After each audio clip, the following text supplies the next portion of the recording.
Hi, welcome to a Viroid development video. In this video, I'm showing off the background generation system that I made called SpaceMaker. It makes the lighting and sets all the textures up in the background sphere that encompasses the player. This is made in Unity in C#. So in these clips, the first things I'm going to show is how the X, Y, and Z rotate is modulated using anim curves to change which portion of the sky the pieces of the SpaceMaker get put. So in this one, all of the X values are very similar, around 0 degrees, plus or minus 10 or something. In this one, all of the Y values are similar. So it makes different types of sort of galaxy planes around the character as they look around. So you get really different effects.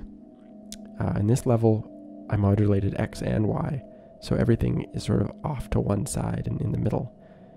This could make it seem like you're on the edge of a galaxy or on the edge of something in space. Notice how the light is always coming from the side with all of the stuff on it. That's because the SpaceMaker generates the level's lights as well as places the texture.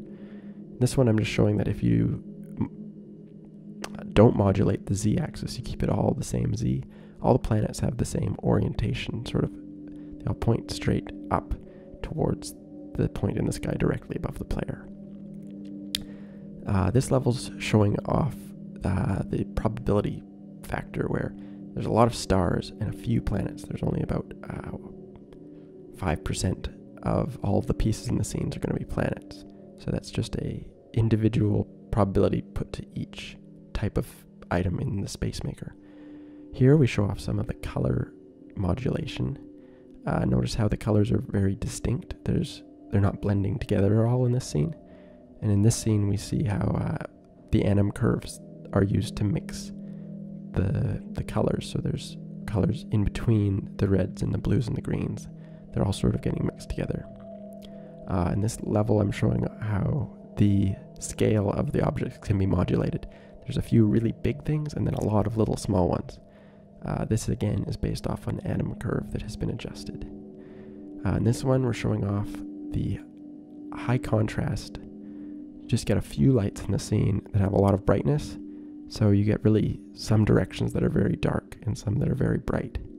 In the next scene we're going to see a more low contrast scene, which is created by making a lot of lights from a lot of directions that are less intense, so everything is more evenly lit from every angle.